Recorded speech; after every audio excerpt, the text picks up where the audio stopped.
Yep, Here we you're are. on. We are live and in color. Yep. Hang on, let me get my stuff set up. Captions are auto generated. I don't know how to get those things off. Um, I honestly do not know how. Let me see. Oh, you're right. It was on Facebook, Charles. It Yep. was Facebook, not Zoom. Anyway, aloha, everybody. Welcome. Aloha. Friday. Feel good Friday. How you stay, Charles? Okay. Okay. Challenging times, man. Challenging times. Guys, we got a special show tonight. Please share. Yep. I know you. Yep. If you saw our post, you see we have two guests tonight. We have Monica Kauai from Hui Ho'omalu program and Leah Ho. They will be chatting with us about the foster parenting program. I know it's graduation night. I know a lot of people are out celebrating their grand kids and grandkids graduation. So we decided to go forward with the show anyway, so people can watch afterwards. The topic is an important topic. May is a National Foster Parent Month, and we have some challenges right now. And I'll let Monica and Leah explain that. But I hope you guys enjoy. If you have any questions, feel free to punch it in.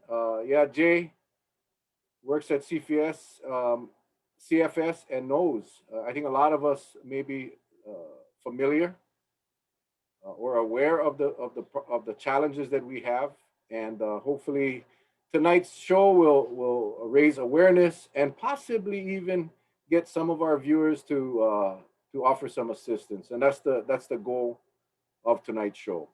So graduation night, though, it's a big night for many of our kids. We want to wish everyone congratulations for graduating in a very tough year. Many sacrifices and changes. I see there's quite a bit. I think the number was like 26% of the seniors got to go back to summer school in order to meet the requirements for graduation. So it was not an easy year for our students. So for those that are graduating tonight, congratulations. And the journey begins. The journey begins. So, Yep. Yep. Well, it's one of those things. I hope we get plenty of people driving around, a lot of knuckleheads blasting their boombox here in Waimea. They're that deaf. They gotta make sure that the entire neighborhood listen to the music they're listening to, and it's just so irritating. I mean, I would love to go to their house and just play all opera music for them because I like classical, and I know they would hate it, but being a good opera, neighbor, I wouldn't do that. opera, or You know, you can remember? operate. Remember the original country music. Not Yeah. the new country, but the the old country. Go blast that. Go blast. Ain't gonna looking, what you got cooking? Yeah, that kind of music. But Yeah. The old like I said, I'm a good neighbor. You don't do a tit for a tat, but you kind of wonder. These driving around, big body, blasting that thing. I said, yeah. it Well, was like the old days in the police department. That's worth several tags right there. yeah. I mean, I just don't understand what's the purpose of it. Because it's blasting so loud, brother. You can't even hear words. Everything. I mean, you can't even discern from the phrasing of the song, even the melody of the song. You cannot hear it. It's just nothing but. I guess I can't call it garbage because they love it. So let's steer into garbage, but Well, we hope they be safe. We hope they all stay safe tonight. Graduation's traditionally a dangerous night for many, many kids. So we just hope they be smart tonight. No matter what the project grads, because of the pandemic, where we at least kept our seniors safe, our graduating kids safe. So we just hope that they make smart choices tonight and do the right thing and keep everyone safe. So with that, Yep. let us bring in our two guests tonight.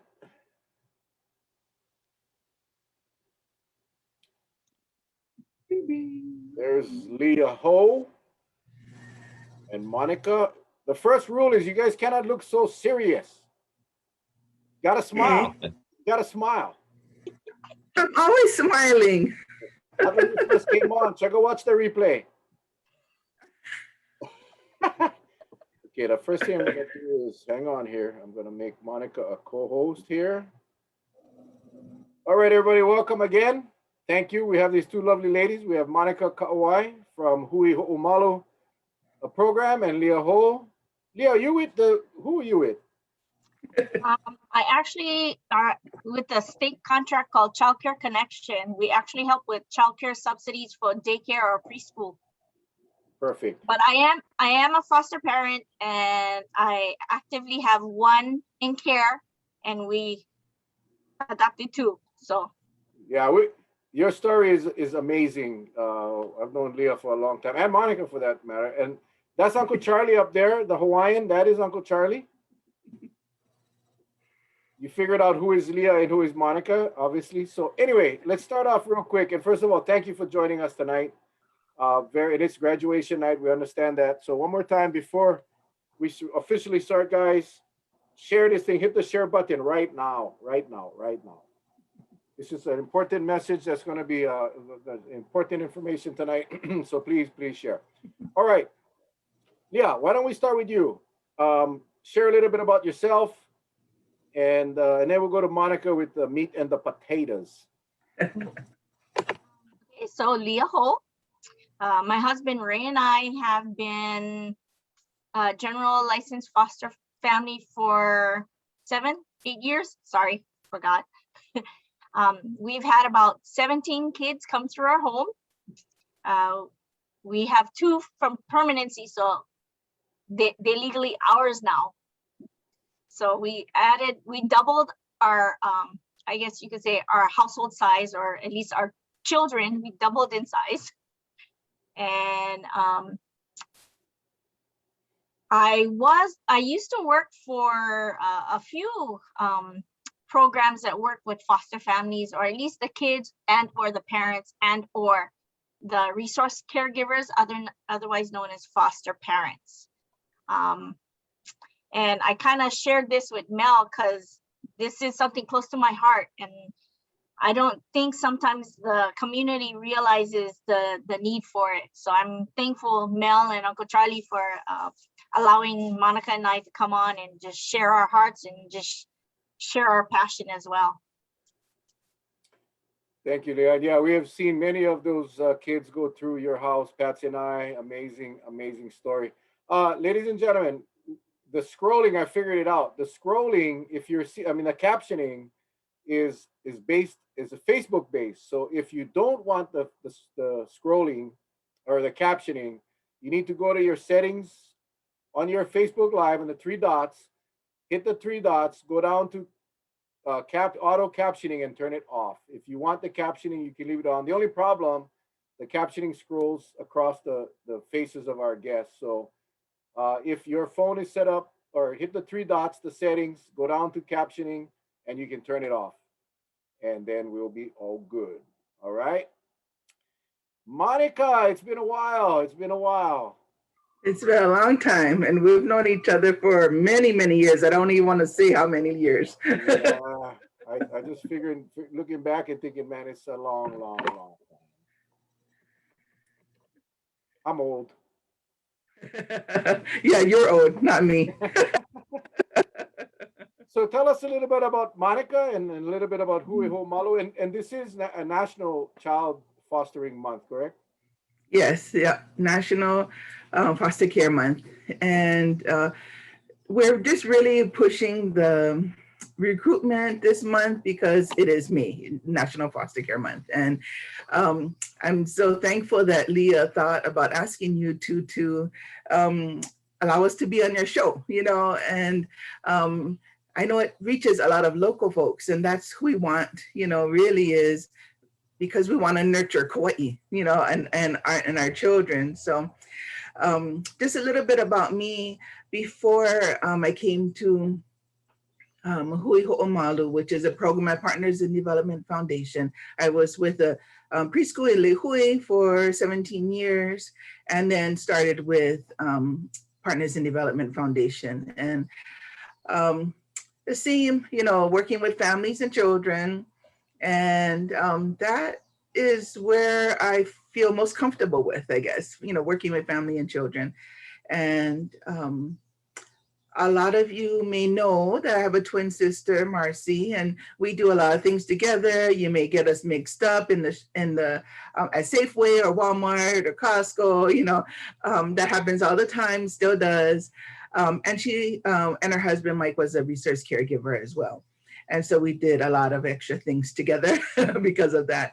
And let's see, I have an adult daughter and a grandson who's 4.5. And yeah, that's about enough about me. What we wanted to share tonight was really about the need for more general licensed resource caregivers.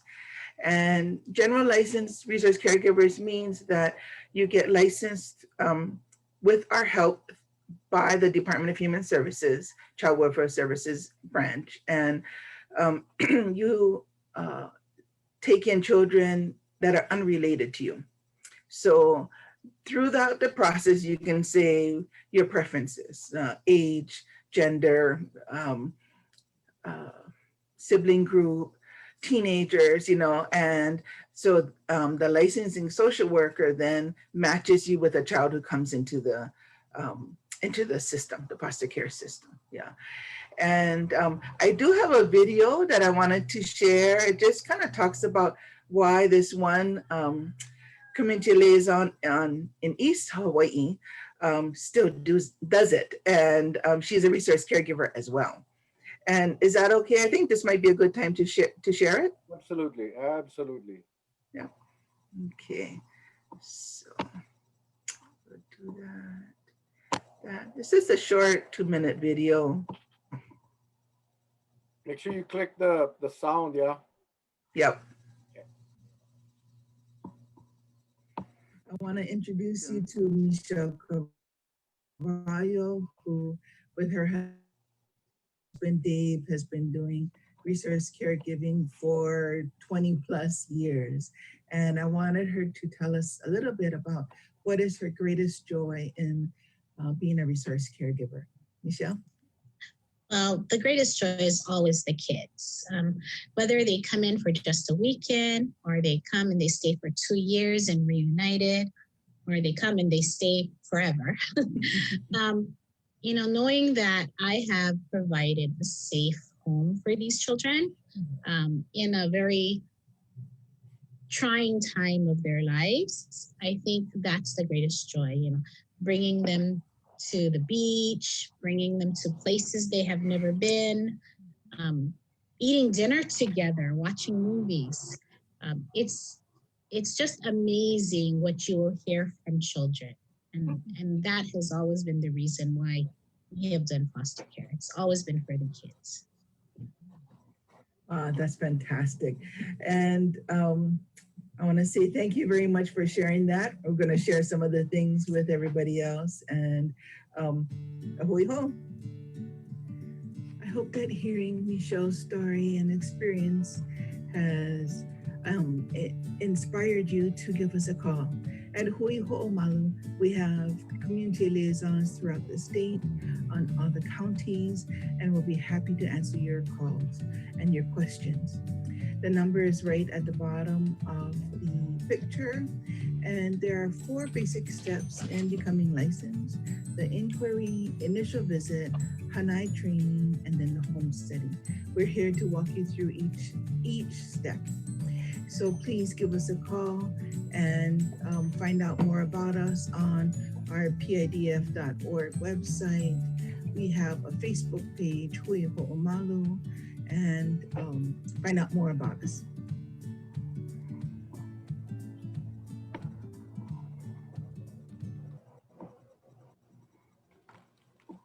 That's what it's all about. That's what it's. I give these foster parents so much credit because, like she said, giving them a safe environment and that they would normally not have, and being able to take them to do things that they would normally not do. So it's an amazing opportunity for not just the kids, but for the foster parents as well.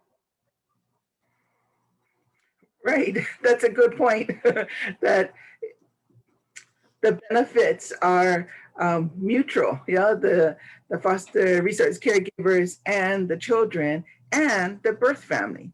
So some of the, the main reason for that resource caregivers are there are to give the biological parents time to do whatever they need to do to have the children placed back with them. Reunification with the family is DHS's goal. So if the family does everything that they need to do to earn back their children, to have them in their home again, then that's the goal, And yes, sometimes they may go back into foster care, and then they have more chance to, try again, and get their children back with them. The ages of children that come into foster care run the gamut from newborn. Yeah, my sister once picked up 1 or 2 babies, straight from the hospital, to teenagers and becoming adults, 18 plus. And our highest need is for teenagers. And yes, teenagers are a special breed of kids, but it's also, it's just a different learning from 3-year-olds to 13-year-olds, and you kind of feel out the right fit for you. Yeah. And the social workers are there to help you work that through as well. The process. Put this up real quick. I know a lot of people are going to be, rather than worry about phone numbers and all of that, pidf.org, people, pidf.org. Write that down, screenshot them, whatever you got to do. pidf.org. All the information you need. I did go take a look at that website. It's an amazing website. All the information you need is right there. pidf.org. So you said if the ages run the gamut. I know I worked, my coworker at Timbers, when I was working at Timbers Resort, he and the wife often would get newborns straight from the hospital. And it's amazing when he was telling me the stories of what was going on, and it's so sad. And maybe you guys can share on maybe the increased need since the pandemic, since COVID-19. Has there been a change? And I think I heard you say the most needed age group is the teenagers, but what's the need right now? The biggest need? The biggest need is teenagers. Yeah. So for us, teenagers are from 14 to 18, but it's not strictly just those ages. Yeah, but that around that age. And there has been an increase since everybody's been home for the last 14 months, all, huddled together and doing the best they can. But also it's getting tough, on families. And so there has been increase in children coming into the system, foster care system, and the need is even greater for more general licensed resource caregivers. We have about 100 children in care right now on island, and about 15 to 1600 children statewide. And the most amount of children in care is on the west side right now, and then east side, and then divvied up between, central Lihue area and North Shore area. Well, I have a question. I guess in order to be suited to become a foster parent, it has to take that right person, right? Because they're going to be dealing with a lot of times they're going to be pre-existing social problems when they receive the child, right? So I guess anyone wanting to become a foster parent, tell me, what kind of background should they have? What should they know? I can see a lot of times attachment will be the biggest problem, because you may get so attached that you don't want to give the child up, but that's not your call, right? So why don't you explain what it takes to make a well-rounded foster parent, so the viewers who may be thinking about it, at least they know what to expect and what it's going to take. Well, I can share my experience. So for myself, I don't have a college degree, but I worked with a service provider that worked with the families. And just in working with them, I realized the need. And I had the discussion with my husband. How he and I actually ended up deciding was because we actually had family in the mainland. And, we decided, okay, let's get licensed so it'll make the transition easier to have the nieces and nephews come over, because they were looking for family, and they always look for family first.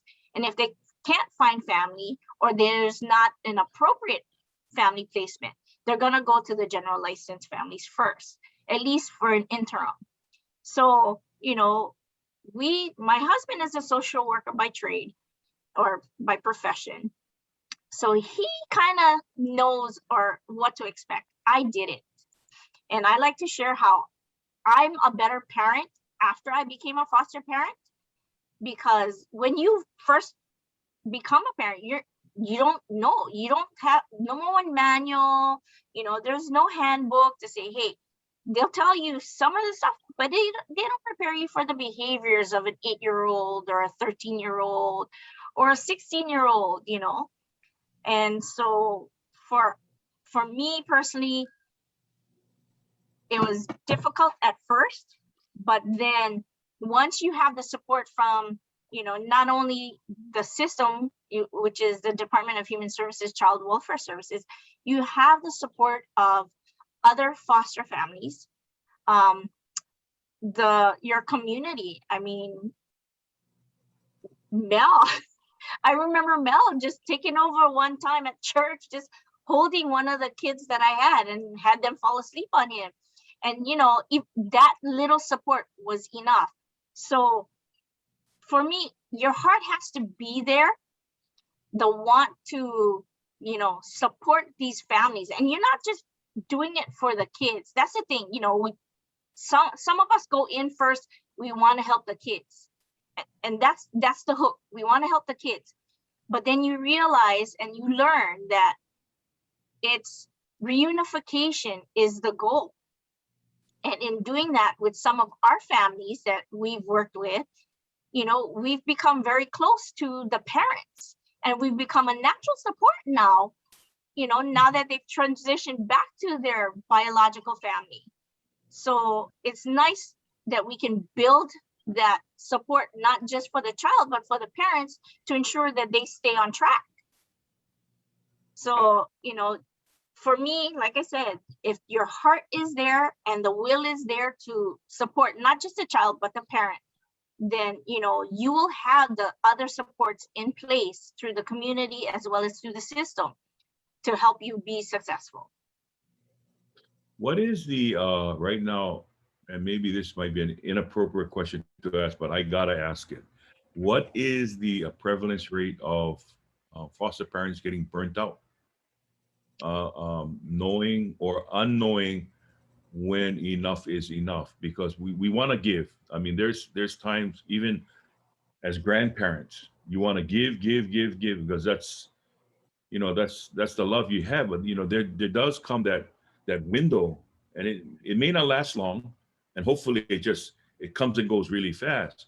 But it's almost to the point of that burnout feeling. What is the rate right now, or with all of those that work in this system that you talk about, that none of them face that? I'm just curious about that. Not quite sure Mhm. what that rate would be, but when you talk about vicarious trauma and having burnout, there are a number of us, and again, because we have such a good support network. Well, not everyone has a good support network. I gotta be honest. I'm gonna tell you from my experience that some people don't. And for me, I use that platform to network with the families that come into the system. And I mean the resource caregivers, because we know what it's like to get burnt out. And the fact that we're pushing it right now, that we need more, the more we get, the less burnout we'll have, but also the more support we'll have amongst each other. Right. And I know some families that said, I'm done, can't take it anymore. But that's, if anything, they've provided, like in the video, a safe place for a child at a period in their life. And that to me is the biggest thing, because you never know what you instill into a child in your placement, because sometimes that will be the biggest foundation that they're gonna build the rest of their life on. Has there been, one last question before I turn it over to Mel, has there been any time that the child has gotten such a strong attachment that, you talk about reunification, where the child actually doesn't want to go back? Have you ever faced that? Me? Any of your, Yes. yeah. And Yes. how do you handle that? A lot of crying. I go to therapy. I mean, I chuckle at that, but that's the truth. I mean, my passion, my love, my care is there. And, as an adult, I know my resources to help me through it. We have two that continue to come back to us, not in the foster system, but that have been with us for a long period. One was pretty much 2 years, and Mel is familiar with that one because she remembers Mel all the time. And so she still refers to my husband and I as mommy and daddy.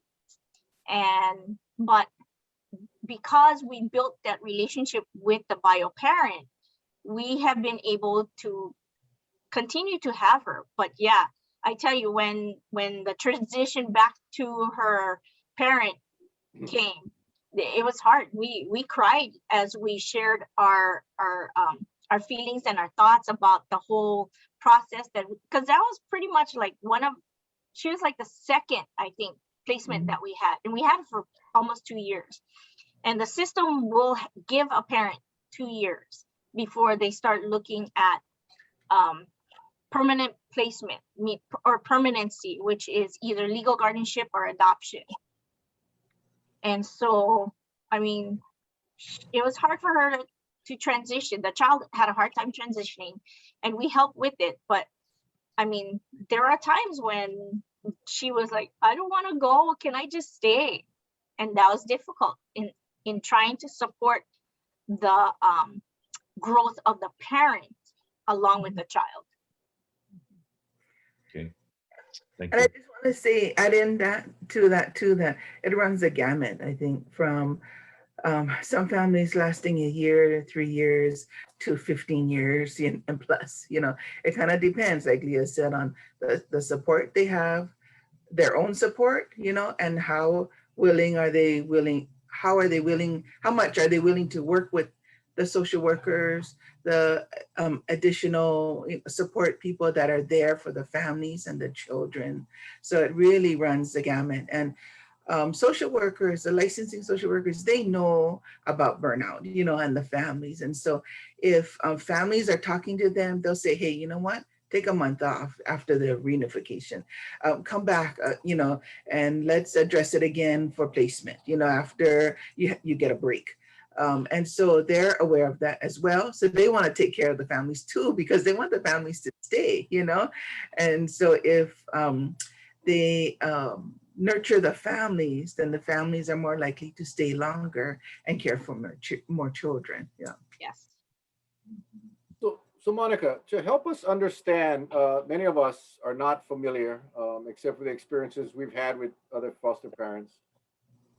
Help us understand. There'll be a lot of people that watch this, both tonight and after tonight. But Charlie and I, former police officers, we've obviously experienced many households which the children were not in a safe environment, and it was a little different back in the old days. They didn't have all these programs and services available. They had some, but not like what we have today. So help us understand the process. So the child, for whatever reason, we don't have to get into the reasons, but the child gets removed from a home, from their home. And do you have like a bunch of people on call that'll house? I'm just trying to picture how That this would works. be nice. That is my dream. That we Because would have a bunch of if people that if we the could child just, is removed from the home, it needs to go somewhere. And if we don't have right. someone Yeah. available, what happens? Yeah. So we don't have a whole bunch, but there are some families who are like emergency placement families for that type of situation, or relatives that the children can go to, or if they don't have relatives here, then a general license family. And so the child may end up staying with that family from the first placement, like right then when the situation happened, or they may be um, brought into another family that is licensed. Because like Leah said, DHS always looks at the child's family first. So they're a relation to the child first. And then if there isn't a relation, then they go to a general license family. So so the child comes into care, they're placed in one of the families that are licensed or going through the licensing process. When there's a family that um, is going through the licensing process, like a general license family, they this is like before the child is placed with them. They have an application, they do background checks, personal references, employment history checks, income checks, medical checks. DHS wants to know everything about them. So that is also part of the home study, and they have training to go through. So on Kauai, I'm the trainer, and so I have child-specific families and general license families coming to my training to learn about what kind of trauma has a child possibly gone through that I'm going to be taking into my home. Where can I go? What can I do with the behavior that they're exhibiting? Who are the team players that I'm going to be working with? What's my responsibility as a resource caregiver? And then when that is all done, then DHS makes the final decisions on the license. So, what we're looking for is caregivers that can be licensed and are open, willing to take in children. So when one comes in, they say, okay, we have this child, and the licensing social worker says, okay, we know a family, that wants this age children, wants a boy, wants a girl, wants to take in siblings. And that's a great need too. 70% of our kids have siblings in the foster care system. And they're missing their mom and dad, but if they can't have mom and dad, they want their sibling with them in most of the cases, So just think about it. Out of 100 children in care, 70% have siblings. So we also need families that are willing to take in more than one child. And that process takes between 60 to 90 days to complete. To be licensed, you're saying To be, between 60 and 90 days, and a parent from initial application to being licensed takes about 60 to 90 days. yes. Mhm. I is there, I gotta ask. I mean, I Yeah. feel horrible because I don't want to make it about money, but is there is Okay, wait, I was just gonna say, don't ask, I I'll mean, I don't tell want to, it's like you. you know. There is a monthly stipend that families get for each child that is placed in their home. Okay. So that monthly stipend, um, I'm sorry, I can't remember the exact amount, but it ranges with the ages. Leah might know that by heart because she works more with, no, okay. But It's that's, probably better. It's probably better we don't mention a number, because then tomorrow you'll have 5,000 it'll, calls. They all want to right, know. it'll They want to change. know now. Or, yeah. But yeah, that's to help with room and board, activities, just daily in and out, living.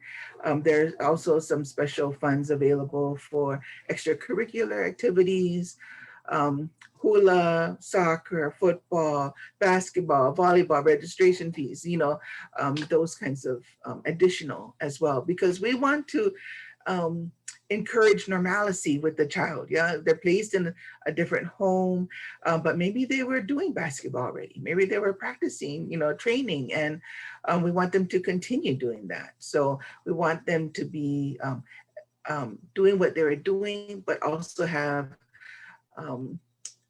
different activities available to them. You know? Yeah.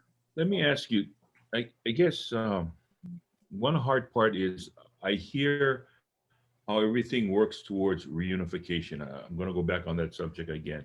So, Mhm. is there like a child psychologist that works with you folks? That because I would think that the child initially came from a parent that they probably is devastated, but they don't understand why why they're in this system.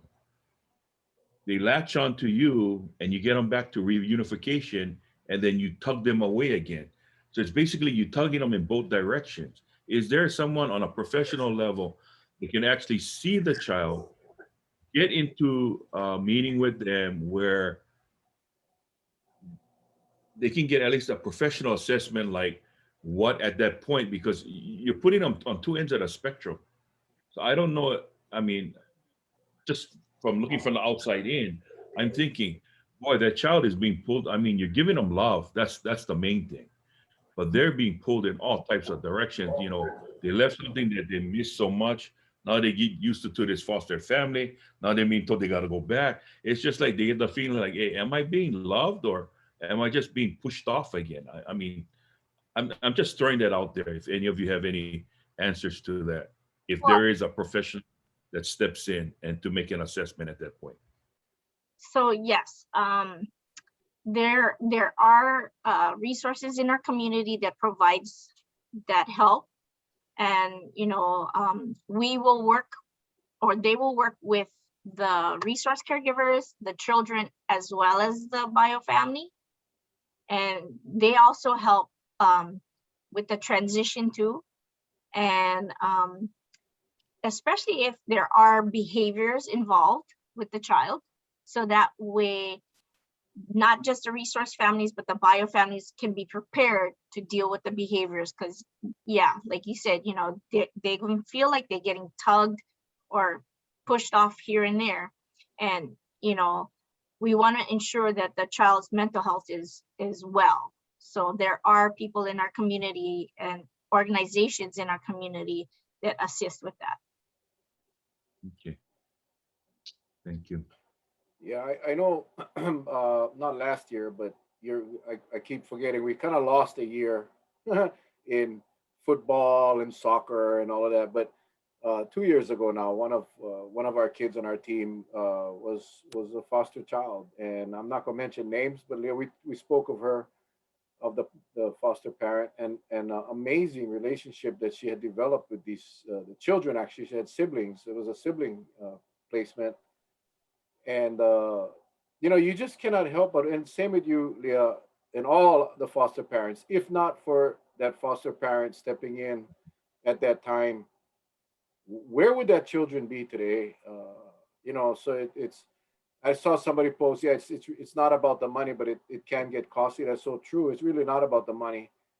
And it's about providing this safe haven for these kids for that duration of time that is needed until their biological parents can get their crap together. You know, I mean, I hate to be blunt, but that's the reality of it. And some of these parents are trying too, and they lack parenting skills. And I would assume that at the time that the children are removed or the child is removed, that the services will be provided to that family. It sounds like anyway. And again, this is all new to me, so I don't know the answers. I'm asking because I don't know the answers.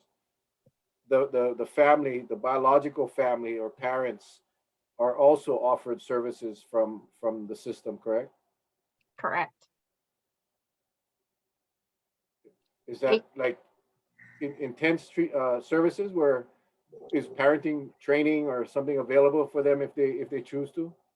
So from what I've experienced or from what I know with some of the families that I worked with as a service provider,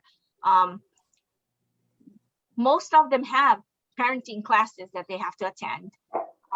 Depending on, you know, what other circumstances that cause the child to be removed from the home will the judge will determine what services the parents have to enroll in, you know, and sometimes the parents actually have to go off island to get the services that they need in order to, you know, at least try and get reunification. And, you know, hopefully a number of them will take the opportunity that the service, that the system provides them with these services. Because there are some that, you know, it's a checkbox or a checklist. Okay, parenting class, done. Okay, treatment, done. Okay, get a house, done. Get a job, done. And then, you know, after they've done their checklist, okay, now we're looking at reunification, you know. And then, I mean, I know you guys probably are aware of it, that there have been some families that do their checklist and, you know, get their kids back. And then later on, they backslide and then children are back in the system. But hopefully that the families have built a support with the, you know, caregivers, that when that does happen, the court will look, or the system will look at placing the children back with their previous caregivers if possible. Yeah. You know, something that comes to mind, and I mean, I'm going to bring it up. Something that's come to mind, and I hope it doesn't ever happen again. But you know, some will fall through the cracks.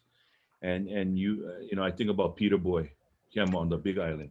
Yeah. You know, that had a tragic result. So I'm just wondering, some of these parents, maybe they came from broken homes themselves. Are they willing? You know, you talk about having going to parenting classes. I mean, it sounds to me that there are some that just won't accept it. It's the way that I guess the question is posed to them. You need to go to parenting class, right? Uh, Maybe some of them have the the drug habit is so severe that maybe, you know, trying to unify maybe cannot be done from the get-go. I mean, it may lend itself to be a real obvious situation. But again, I'm kind of like preaching for the child now because I don't want to see kids end up, and I'm sure Kauai has vetted all of their families really well. But when returning the child back to the families, like a situation like Peter Boy, how did it fall through the cracks? What happened? You know, those kind of things. Um, is it pretty much foolproof, or as much as it can be? Because I'm sure there'll be those remote cases that no matter how hard we try to unify something, you know, the child will be better off with the foster parent, having a foster parent adopt a child or something, right? So Sometimes that what's happens. Yeah. So sometimes if the judge feels that the parents have tried many times, multiple times to go to drug rehab, um, maybe they're not continuing with their AA or NA classes or meetings that they're supposed to be going to, and they've started drug use again and again. The judge is the one who's going to make the decision that about parental rights being terminated. So if he feels that they've tried all options, and they've given the parent enough time to recover, and it's not happening, then he will choose to sign off on terminating parental rights. So if the parental rights are terminated, then the child becomes available for adoption or legal guardianship. And then that's where Leah and Ray came into, how they expanded their family. Other families expand their families that way as well. And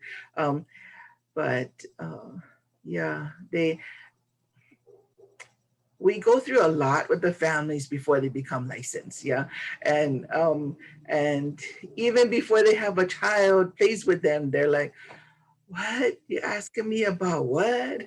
My relationship with my siblings, my education, my work experience, all of that, And we tell them, yeah, we want to know everything about you, because you're going to be caring for our children, that the state is still responsible for, and they're giving you that responsibility to care for them. So it's very thorough.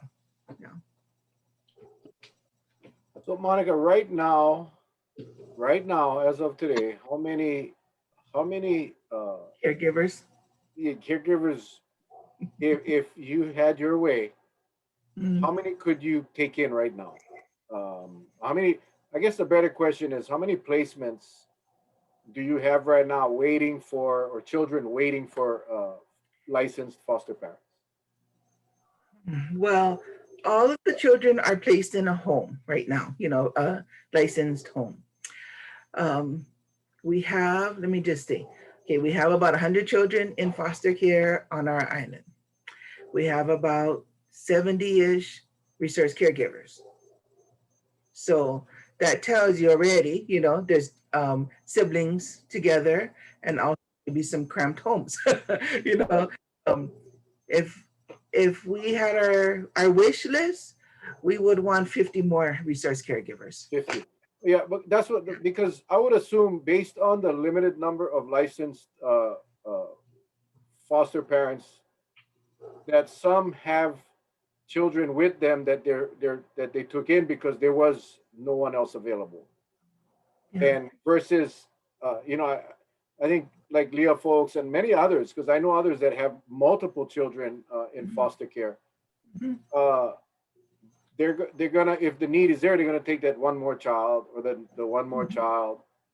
So 50 additional licensed caregivers would give your organization adequate breathing room, I should say, to get these children into homes where they're not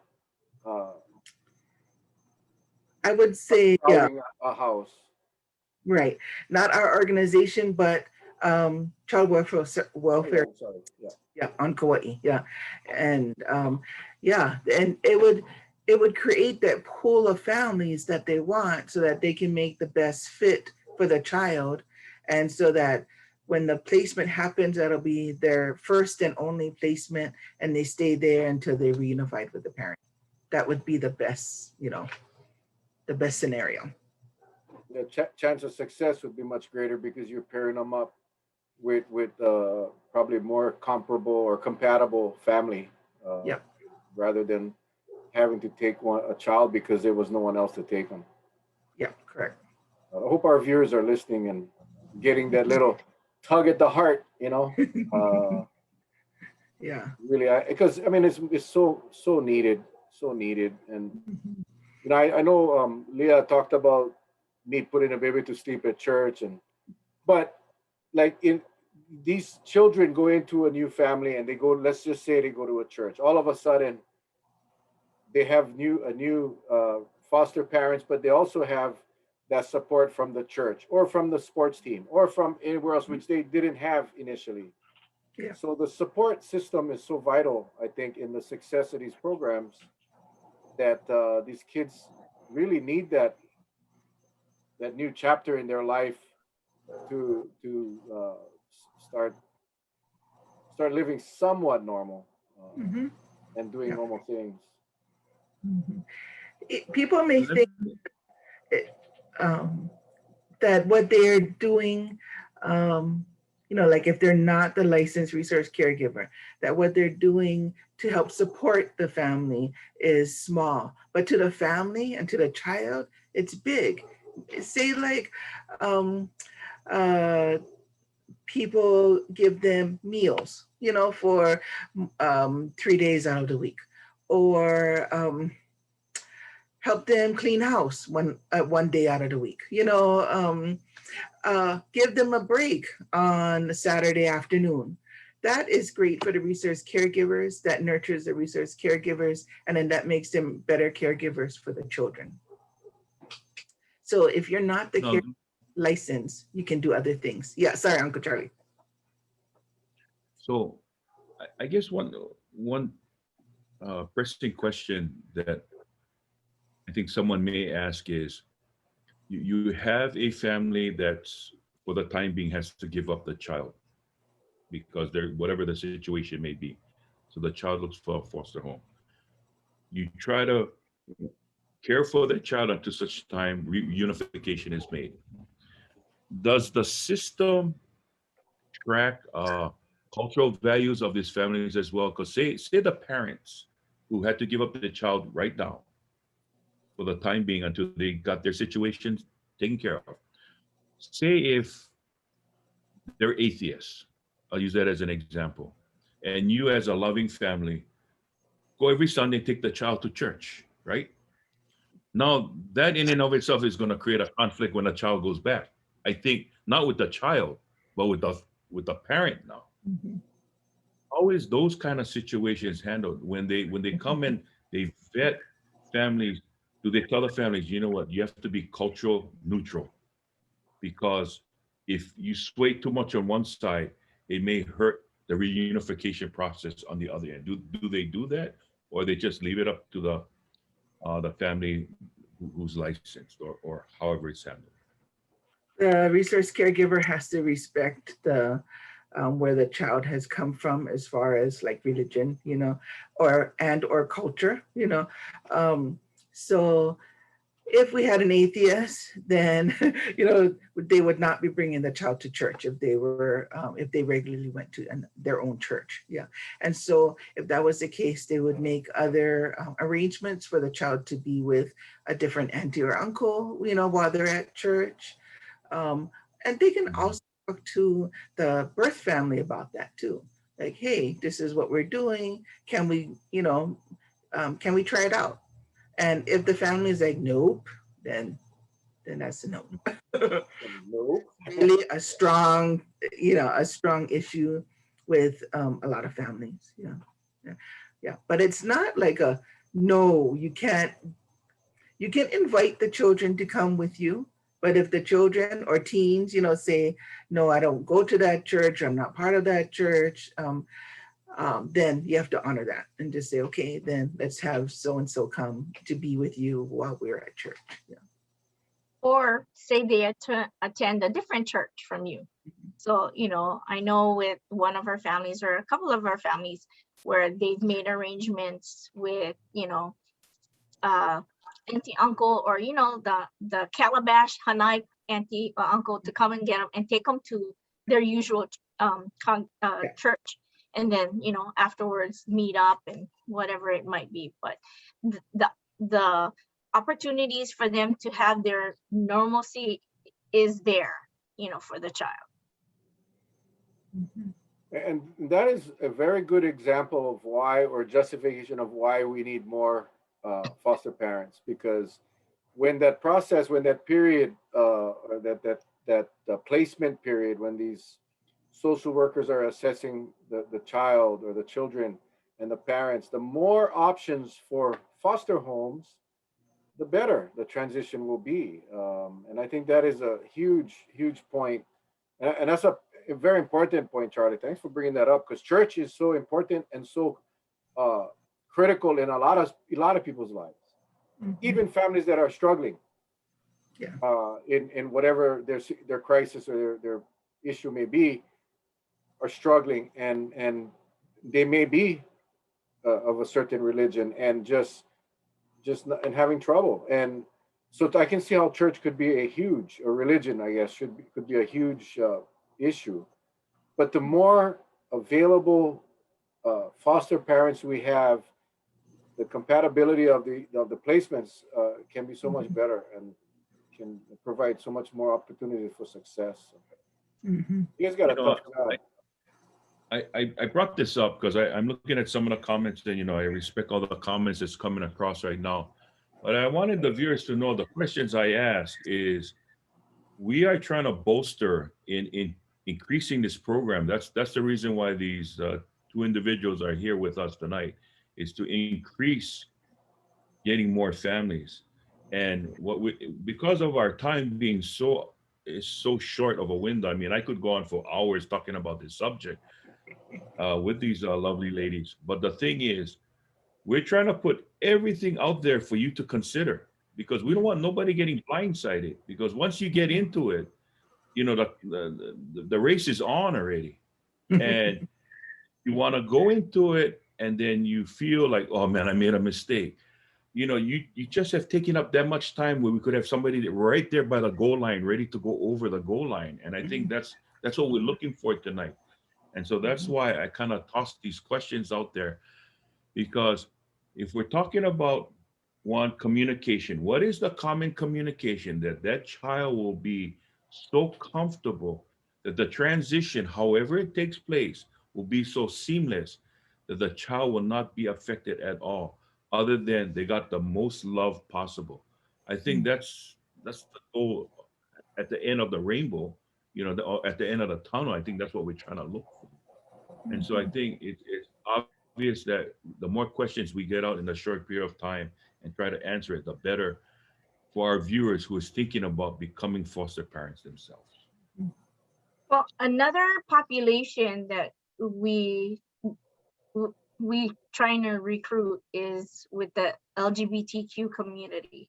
We have Mm, those children, and we want them to have as much normalcy as possible as well. So we want to be able to, have the doors open for them where they can feel comfortable. And, Feel accepted. yeah, definitely. And, you talked about, making that mistake as a resource caregiver. When you get on, even if you make a mistake, we learn from it, we move forward, and that those some mistakes actually help to make you a better resource caregiver. And there will be some, we're not gonna have the perfect one. I mean, I like to think we could, but as parents, mm, if you have your own bio children, as parents, you made your mistakes, and we're gonna make our mistakes with our foster placements, our foster children, our Hanai children, and that's how we want to refer to them, because the word foster, sometimes foster kids or foster parent can be a negative, I guess, or a stigma. So, when we say Hanai, that is our culture, our Hawaiian culture. I am a full-on flip, but I embrace the Hawaiian culture because, it Ohana, it's including everybody, no matter what color you are. And speaking about families, research caregivers are not only couples, male, female couples. We can have gay couples, we can have a divorced parent, we can have a single parent, we can have couples living together, we can have married couples. They have to, that part doesn't really matter. It just, what matters is that they provide a safe, nurturing home for the child that will guide them through the process and help them be help them be successful as their parents are trying to be successful as well. You know?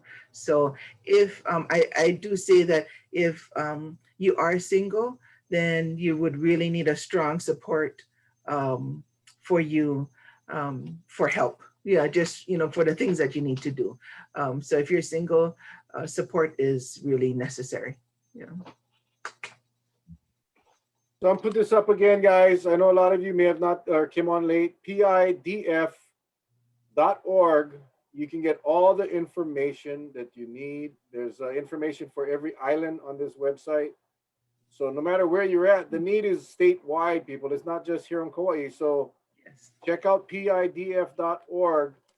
And if it's something that you believe that you could make a difference, I can only think about, and again, just through my experiences in the forest and dealing with families, that when a child is living in a negative situation, regardless of the reason, whether it's drugs, alcohol, whatever it may be, and the kid is not in a safe area, and just imagine the anxiety, and then for that child to be placed in a home that's full of love, that is whether they're not biological, but the love is there, and this kid can walk around the house without fear. That is it's amazing. And They're whether it's thriving. for Yeah, 6 weeks yeah. or a month or a year or 2 years or whatever it may be, the opportunity to change the life of these kids is incredible. And we hear the stories. You see it on the TV. Oftentimes, they'll whether it's the local news or the mainland news, where they showcase. And Leah, you're a good example. There's others. I'm not going to mention names because I never got their permission to use their names. But there's a lot of people on Kauai that take in a lot of children Mhm. and turn those children around back to their families, or in some cases, like in Leah's and Ray's case, actually adopted them and Mhm. became your kids, your children. So life changing for many of these kids. And if there's even a thought that you might be able to, please go to that website and reach Yeah. out for the information, please. And if you do reach out, then I would be the one to talk to you about any questions you have. I can answer whatever, is on your heart or on your mind. Yeah. Just ask me and we can talk story. If you call me, that doesn't mean that you're committing to be one. It's saying that you're interested, and I will gladly talk to you about any kind of questions you may have.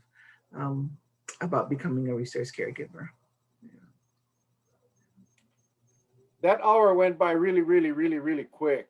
It And did. that means the content, the information was really good. So we do want to give you folks an opportunity to share any final thoughts with our viewers. This will be uploaded to YouTube and shared again, so this will reach out to a lot of people. So, what are your final thoughts, Leah? We can start with you. What's your final thoughts as a participant, as a foster parent, and you and Ray? We cannot forget your husband, Ray. I know my Ray. No, I'm just kidding. Um, my final thoughts. I'm just thankful that we had a venue tonight to share the need, to share our heart, and those who are interested, even if it's just to find out more, information, or you have questions that we weren't able to answer during this time, don't hesitate to go to PIDF.org, and you'll reach out to Monica. I believe her number is there. If you look under Hui Ho'omalu, it'll say the different islands. And if you're on whatever island, call that community liaison's number and get your questions answered. Mhm. Yeah. I just want to say thank you so much for letting us come on tonight. I really appreciate it. And I just really hope that we can support the children. And, we're Kauai, we're the world, I know it'll go out to other people, but that's what we do, right? We take care of our family. And so if there's just 50 families out there, that will say, yeah, step up and let's start, at least getting that interest going. Wow, that would be awesome.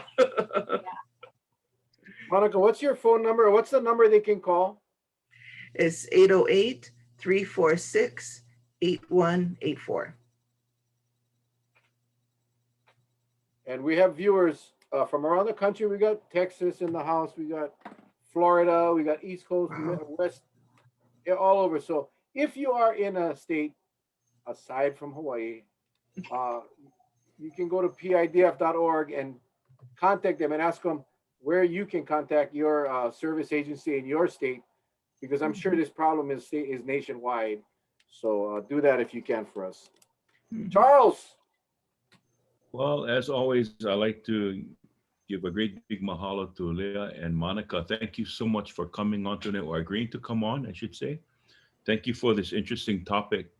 You know, I guess when I was listening and not doing so much talking, I was kind of reflecting back when there was a case that I handled that made headlines here in Hawaii, and it was unfortunate that two children perished because the mother suffered from some type of debilitating illness, and unfortunately, she took her children with her.